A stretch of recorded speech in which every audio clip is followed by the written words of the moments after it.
we are pleased to announce that Vietnamese television will officially cease broadcasting. We are pleased to announce that the channels of VTC Digital Television will officially stop broadcasting.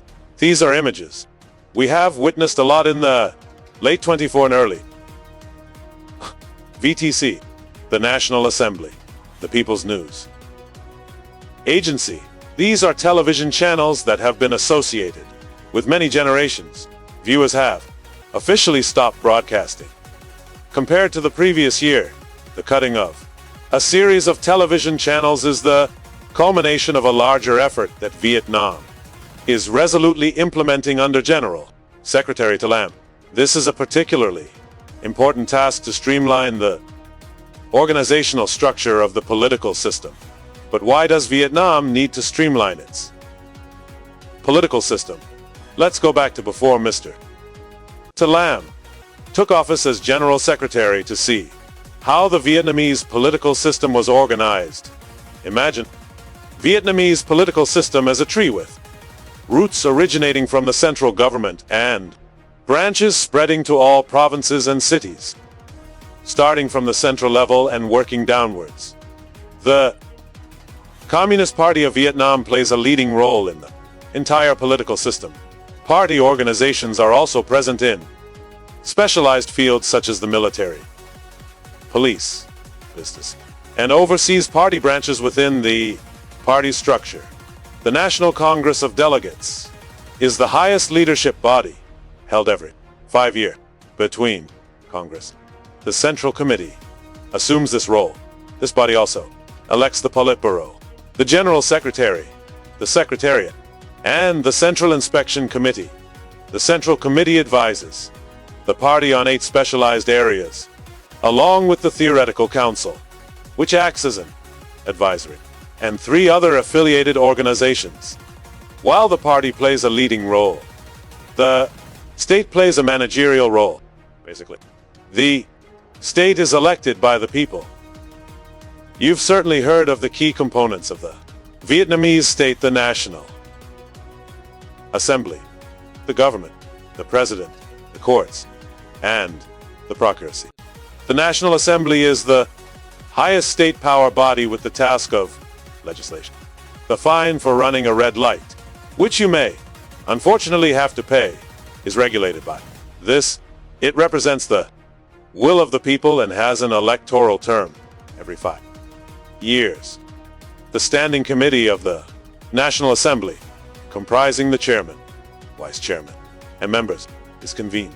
Similar to the National Assembly Party, the National Assembly also has subordinate units, such as the National Council, the National Assembly Office, and 10 specialized committees. The government, on the other hand, acts as an extension of the National Assembly, wielding executive power, meaning the power to implement and ensure compliance with National Assembly laws. The head of the government is the Prime Minister, supported by Deputy Prime Ministers according to assigned duties. Because it is under the authority of the National Assembly, any changes to government positions or agencies must be approved by the National Assembly before 2025. Within the government's purview are 22 ministries and ministerial level agencies, headed by ministers. These ministries and agencies are further subdivided into departments, offices, inspectorates, general departments, bureaus, and affiliated units. The Supreme People's Court and the Supreme People's Bureaucracy have a similar organizational structure, with an inspectorate office and diverse specialized departments. Regarding the president, the ceremonial title serves both domestic and foreign affairs. Just as a house needs a representative, the president represents the state when interacting with the people at home and with international friends. In addition, this position has several other powers as stipulated in the 2013 Vietnamese Constitution. Besides the party and the central government of the Vietnamese political apparatus, there is also the Fatherland Front and other socio-political organizations. If you're starting to find the state organizational structure complicated, be patient. You've only seen half the picture. The administrative apparatus at the local level in Vietnam is organized similarly to the central level. However, due to its smaller scale, the names of some agencies have been changed. For example, the National Assembly is called the People's Council from the provincial level downwards, and the government has become the People's Committee. Subordinate units also have their names changed. At the provincial level, ministries become departments, and at the district level, departments become office, and so on. At the lower levels, the number of subordinate units of the People's Council and People's Committee decreases according to regulations. A province is allowed to have 17 departments and 3 equivalent agencies, while a district is only allowed to have 11 offices and 2 equivalent agencies. The People's Court and the People's Bureaucracy are also organized down to the smallest level, the district level. From this, we have a preliminary picture of the organization of Vietnam's state apparatus. With its roots in the party, this apparatus spreads out like a vast cannon, covering even the smallest administrative units. This is the result of many reforms to the Vietnamese state apparatus. The sheer size of this structure is undeniable. However, in the current situation, it is also causing many problems. These problems are the spark for the extremely vigorous streamlining of the state apparatus that is being implemented. If you search on Google with the keyword limitations of the Vietnamese state apparatus, you will find the most common answer. The main limitation we can see is the cauldron. Looking back at the diagram in the previous section, we can see that the Vietnamese political system before 2025 is characterized by the large number of agencies and the hierarchical structure of these agencies.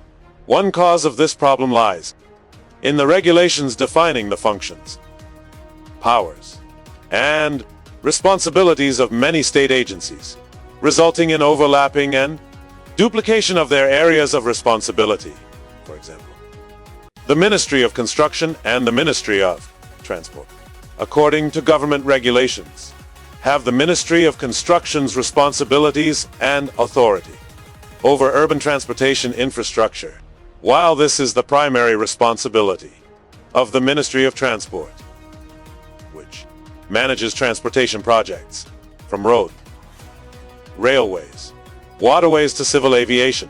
Similarly, the Ministry of Health, the Ministry of Agriculture and Rural Development, and the Ministry of Industry and Trade all share the task of inspecting food hygiene and safety, despite differing responsibilities. This is unavoidable when there are too many agencies, and a single issue may fall under the purview of multiple units. For example, in your class, you have a student life deputy and a student facilities deputy. Facilities are a part of life and serve essential human activities. Therefore, the student life deputy will inevitably have some overlapping responsibilities with the student facilities deputy. This will later lead to difficulties in assigning management responsibilities or accountability if any problems arise. For instance, if facilities are damaged during use for a performance, both will be responsible for compensation. A similar issue occurs with government agencies, but the impact is on a much larger scale. Firstly, it will limit the government's management capacity because of overlapping responsibilities. Agencies tend to interfere in each other's work, thinking it's within their purview. Legal documents on certain issues will also overlap due to the influence of the political system. Furthermore, when problems arise, responsibility will be shifted, making handling difficult. And the problem may not even be resolved. The problem is that many officials lack the competence to handle the second part of the work, causing inconvenience to those being managed. Professor Vo Dai Luoc stated that the institutional or administrative procedures are the bottleneck in Viet Nam. Imagine you want to build a railway line and need to obtain permission from the competent authority, while both the Ministry of Construction and the Ministry of Transport have authority in matters of transportation infrastructure. So, who would you ask for permission from? Just one person? Or both? Often, the decentralization of authority is unclear, leading you to seek opinions from the district, then the district asks the province, and so on. During construction, you may also have to deal with inspections from many different agencies just because the construction project falls under the management of many departments. Over the past 8 years, administrative processes and the overall cumbersome nature of paperwork have always been among our top 3 obstacles. These issues can seriously prolong the planned implementation time of the project. The country could lose important opportunities simply because of cumbersome administrative procedures. Opportunities only come once, at a certain point in time, as history has shown the Vietnamese nation during the August Revolution of 1945, in a period of stable national development, along with many breakthrough policies and guidelines being implemented. The opportunity to welcome investors or showcase Vietnam's potential on the international stage cannot be missed. The second reason is the opportunity to return to the example of 2 deputy class leaders. If they were replaced by deputy department heads in a company, the story would be very different because the company needs to pay salaries to the deputy department heads. Therefore, the more people holding this position, the more money is spent. This is also true for state agencies. With too many agencies and officials, the state budget has to spend a large amount of money to maintain the operation of the apparatus. According to General Secretary To Lam, this is a waste. We spend nearly 70% of salaries and regular expenses to serve the system. With this kind of budget management, there's no money left for investment and development. Look at France to see more clearly the cost of an outdated state apparatus. In 2023, France spent €785 billion. However, 1.8 billion euros were distributed to local governments, the second highest amount on the list of budget expenditures. Some might argue that this is because France has many overseas territories, but even within France's European territory, there are, in the context of the country, facing favorable opportunities to boost economic development and international standing. Spending too much money on a cumbersome apparatus may not be an attractive option. The state budget is like a pie. If the state apparatus gets the majority, other areas like education, defense, technology, or social welfare will have to take smaller bite. Conversely, if less money is allocated to the political system, the remainder can be invested in specialized sectors. More importantly, firstly, we need to increase salaries for highly qualified and dedicated officials, and secondly, invest in semiconductor technology. These 2 issues are currently causing global concern. If we can streamline the civil service by 100,000 officials, reassign them to other sectors, I believe the effect will be far greater, with savings potentially increasing exponentially. Reducing one ministry leads to a reduction of 63 provincial departments and thousands of district offices. According to the Ministry of Interior's report on downsizing the workforce from this saved over 600 billion VND in budget for strategic reforms. Furthermore, streamlining the state apparatus will reduce administrative procedures, especially for foreign investors wishing to invest in Vietnam. As an investor, you will surely shake your head when faced with mountains of paperwork requiring authentication, and dozens of agencies. You need to visit a country before your project can be launched, while you can go to another country where procedures are very quick and the investment environment is still extremely favorable. Alternatively, streamlining the state apparatus is creating two opportunities for Vietnam. Firstly, more money to allocate to more important sectors, and secondly, increased attractiveness to especially large technology companies by administrative procedures. Streamlining the state apparatus is a correct direction to avoid duplication, save budget, and optimize the management structure. To date, many practical actions have been implemented to streamline the state apparatus at all levels and sectors within the party structure. From December 2024, many merger plans to end the tasks of agencies have been proposed. Notably, transfer of the Central Theoretical Council's tasks to the Ho Chi Minh National Academy of Politics, and the merger of the Communist Party of Vietnam's online newspaper and the People's Newspaper. On December 2024, the restructuring of the party's structure was completed, marked by General Secretary To Lam handing over decisions on the functions of 13 new party committees within the state apparatus. The most talked about story was the merger of ministries. The Ministry of Construction will merge with the Ministry of Transport. The Ministry of Finance will merge with the Ministry of Planning and Investment. The Ministry of Natural Resources and Environment will be merged with the Ministry of Agriculture and Rural Development. The Ministry of Information and Communications will merge with the Ministry of Science and Technology. And finally, the Ministry of Labor, Invalids and Social Affairs will merge with the Ministry of Interior. Some functions and tasks of ministries not merged will also be rearranged and supplemented to avoid overlap. In addition, television stations are also planning to merge. This is closely related to the plan to streamline staffing to retain individuals with genuine expertise and suitability for their assigned task.